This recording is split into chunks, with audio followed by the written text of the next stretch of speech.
দর্শক, আমরা এই মুহূর্তে কথা বলছি কুমিল্লা জেলার বিপাড়া উপজেলার শীতলাই ইউনিয়ন পরিষদের ৩ নং ওয়ার্ডের সম্মানিত ইউপি সদস্য জনাব মোহাম্মদ আবুল বাশার ভাইয়ের সাথে। আমরা তার কাছে প্রথমে জানতে চাইছি তিনি আজ বিগত ৪.৫ বছর অধিক সময় তার ওয়ার্ডে একজন নির্বাচিত ইউপি সদস্য হিসেবে কাজ করে যাচ্ছেন। সেক্ষেত্রে এই দীর্ঘ সময় তিনি তার ওয়ার্ডবাসীর জন্য কী কী উন্নয়ন কাজ করেছেন আমরা তার মুখ থেকে শুনব।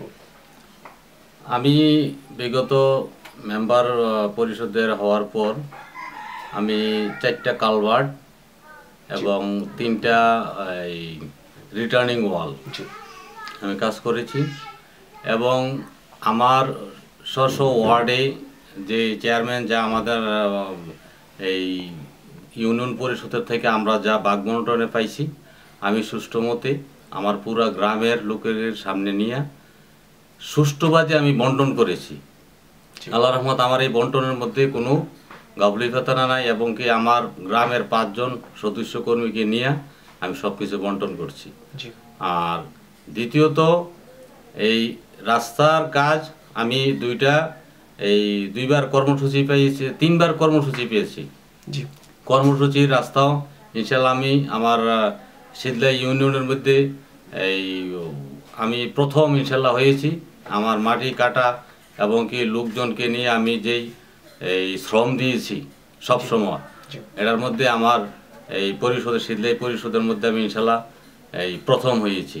আমার মাটি কাটা দেখে ইউপি সদস্য এবং কি উপজেলা নির্বাহী কর্মকর্তা তারাও সন্তুষ্ট হয়েছে। দ্বিতীয়ত আমার এই রাস্তাঘাট শুধু সরকারি এলট ছাড়াও আমি ইনশাল্লাহ নিজের এবিলিটি দিয়া এবং কি নিজের অর্থদায়ন দিয়া আমার এই রাস্তাঘাট আমি ইনশাল্লাহ সবসময় যোগাযোগ ব্যবস্থার সম্পূর্ণ আমার যতটুক এবিলিটি আছে আমি ইনশাল্লাহ সুষ্ঠুভাবে করেছি। আর আমার গ্রামে এই বিধবা কার্ড, বয়স্ক কার্ড এবং এই যে করোনার উপলক্ষে যা কিছু আসছে আমি সর্বমোট 5বার আমি ইউপির মানে আমাদের বিভিন্ন উপজেলার আমাদের মন্ত্রী এমপি সাহেব উনার হাত থেকে বা উনার মারফত থেকে যা কিছু আইছে এবং কি অন্যান্য লোক যারা সেবা প্রদান করছে তাদের যেই জিনিসগুলো আসছে তাও আমি ইনশাল্লাহ গ্রামে সবাইকে নিয়ে সুষ্ঠু বন্টন করে যারা গরিব অসহায় তাদের বেলায় একটু বেশি আমি মন মানসিকতা নিয়েছি এবং কি তাদের বেলায় এবং কি মধ্যবর্তী পরিবারেরও যারা অসহায় পড়ে গেছে তাদেরকেও সুষ্ঠু বন্টন বাজে। আমার গ্রামে ইনশাল্লাহ কোনো লোক বলতে পারবে না যে একটা অসহায় লোক সে কিছু পায় নাই বা এমন কোনো কথা বলতে পারবে না। আমি ইনশাল্লাহ সবার কাছে এই দোয়ায়ে চাই এবং কি আমার গ্রামে আরও লোক আছে আল্লাহর রহমত তারা আমারে এখনও সামনের দিকে চাইতেছে।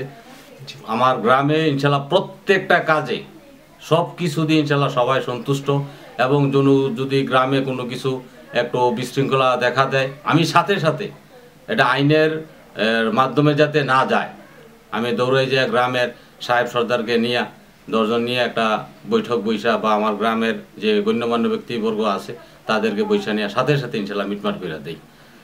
এবং সামনের দিকেও ইনশাল্লাহ আমি আশা করি আমার গ্রামবাসী ইনশাল্লাহ আমাকে চাইতেছে এবং আমি ইনশাল্লাহ ইলেকশন করার আমারও একটু আগ্রহী যে আমি যদি ইনশাল্লাহ 5 বছর তাদেরকে সেবা দিছি তারা যদি ইনশাল্লাহ সন্তুষ্ট হইয়া থাকে অবশ্যই আমার সামনের বার তারা নির্বাচিত করবে এই আশা ব্যক্ত করে পরবর্তী একটি প্রশ্ন রাখছি আপনার কাছে। আপনি জানেন বৈশ্বিক মহামারী করোনা ভাইরাস এর ভয়াল থাবায় বাংলাদেশের বিভিন্ন প্রত্যন্ত অঞ্চলগুলো বিধ্বস্ত। সেক্ষেত্রে আপনি আপনার ওয়ার্ডে সরকারি ত্রাণ বিতরণ করেছেন কিনা এবং করোনা প্রতিরোধে আপনি আপনার পক্ষ থেকে আপনার ওয়ার্ডে কোনো ভূমিকা রাখছেন কিনা আমাদের বলবেন।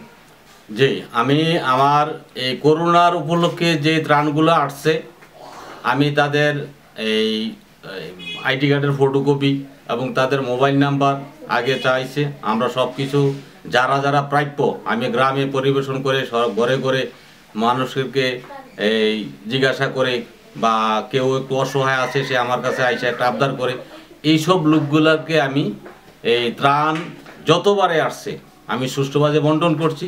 আর আমার গ্রামে যখন প্রথমবার কোনো আত্মীয় স্বজন আসতে পারবে না বা বাইরের গ্রাম থেকে কোনো লোক আসতে পারবে না আমি তাদেরকে আমার নিজে এবং আমার গ্রাম পুলিশ সাথে ছিল এবং আমার গ্রামের আরও 10 জন লোক আমি আমার সাথে নিয়েছি নিয়ে প্রত্যেক রাস্তা যেমন টিউনু সাহেব আমাদের বাইরের যাওয়ার পথের রাস্তা বন্ধ করে দিয়েছিল, এবং কি গ্রাম পুলিশ তারা পাহারা দিছে।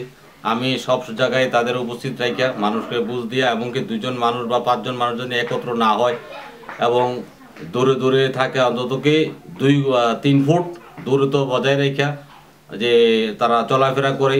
এবং কি আমি আমার গ্রামের লোক একটা বেষ্টনের মধ্যে আইনা যাতে বাহিরে কোনো দোকানপাটে না যায় বা বাইরে কোনো বাজারে না যায়, তার জন্য আমি আমার এই কিছু কিছু লোক দূরে থেকে আমি এগুলা নিজে নিয়ন্ত্রণ করেছি, যাতে এই আমার গ্রামে একটা বাজারের বৈঠক হিসাবে তারা স্ব জায়গা থেকে মানে 3 ফুট দূরত্ব থেকে যার যার বাজার খরচ জন্য করতে পারে, এই ব্যবস্থা ইনশাল্লাহ আমি নিয়েছি। জি, সুন্দর বলেছেন। আর আসন্ন নির্বাচনকে কেন্দ্র করে আপনার বিশেষ কোনো পরিকল্পনা আছে কিনা, এবং জনগণ যদি পুনরায় আপনাকে ভোট দিয়ে আবারও নির্বাচিত করে, সেক্ষেত্রে আপনি আপনার ওয়ার্ডবাসীর জন্য কি কি উন্নয়ন কাজ করবেন আমাদের মাধ্যমে তাদের জানাবেন? আমি যদি আল্লাহ দেয় জনগণ আমাকে নির্বাচিত করে, ইনশাল্লাহ আমি সামনে আমার 2টা রাস্তার এই একটু কাজের বিশেষ প্রয়োজন। আর আমার গ্রামে ইনশাল্লাহ যা কিছু আসছে সঠিকভাবে আমি দিয়েছি, এবং আমার কিছু রাস্তাঘাটে আমরা একটু বেহাল অবস্থা আছি, নেলে ইনশাল্লাহ আমাদের এমপি সাহেব আমাদেরকে 100-100 কারেন্ট দিয়েছেন, আমাদের প্রধানমন্ত্রী। আমি অনেক ধন্যবাদ জানাই যে আমাদের গ্রামে ইনশাল্লাহ 100-100 কারেন্ট আছে। এবং শুধু এখন একটু রাস্তায় একটু বিপর্যয় অবস্থায় আমরা পড়ে, যেহেতু পশ্চিম ওয়ার্ডে আমরা একটু পড়ে গেছি বর্ডার সাইড, যেহেতু আমাদের পাশে হয়েছে দেবিদ্বার থানা। তো এইটাই আমাদের এমপি সাহেব ইনশাল্লাহ এটা বলছে যে আমাদের এই রাস্তাঘাট অবশ্যই ইনশাল্লাহ এই বছর করে দিব। তাইলে ইনশাল্লাহ আমাদের গ্রামে, বা আমিও যদি ইনশাল্লাহ আরেকবার নির্বাচিত হই, আমাদের গ্রামে ইনশাল্লাহ কোনো বিশৃঙ্খলা বা কোনো অরাজকতা হতে ইনশাল্লাহ আমি দিব না। সবাইকে নিয়ে এড়ারে সাথে সাথে ইনশাল্লাহ আমি দেখাশোনা করব। জি, দর্শক, কথা বলছিলাম কুমিল্লা জেলার বিপাড়া উপজেলার শীতলা ইউনিয়ন পরিষদের 3 নং ওয়ার্ডের সম্মানিত এবং জনপ্রিয় এমপি সদস্য জনাব মোহাম্মদ আবুল বাশার ভাইয়ের সাথে। আমরা তার সম্বন্ধে খোঁজখবর নিয়ে যেটুকু জানতে পেরেছি, তিনি একজন সৎ মানুষ এবং অত্যন্ত নিষ্ঠার সাথে বিগত 4 বছর অধিক সময় তার ওয়ার্ডের তার উপর যে অর্পিত দায়িত্ব ছিল তিনি তা পালন করেছেন, এবং তিনি আমাদেরকে জানিয়েছেন যে আসন্ন নির্বাচনে তিনি যদি নির্বাচিত হতে পারেন, সেক্ষেত্রে তার এই উন্নয়নের ধারাবাহিকতা তিনি বজায় রাখবেন, আরও দুর্বার গতিতে তার উন্নয়নের কাজে তারা চালিয়ে যাবেন। আমরা আশা করি জনগণ তাকে ভোট দিয়ে আবারও নির্বাচিত করে তাদের পাশে থাকার সুযোগ দান করবে। আপনাকে অসংখ্য ধন্যবাদ, আপনার মূল্যবান সাক্ষাৎকারটি এনসিবি টিভিতে দিয়েছেন। সুস্থ থাকবেন, ভালো থাকবেন। ইনশাল্লাহ আমিও সবাইকে ধন্যবাদ জানাই এবং আমার জন্য দোয়া করবেন, এই বলে আমি আমার বক্তব্য শেষ করলাম। আসসালামু আলাইকুম।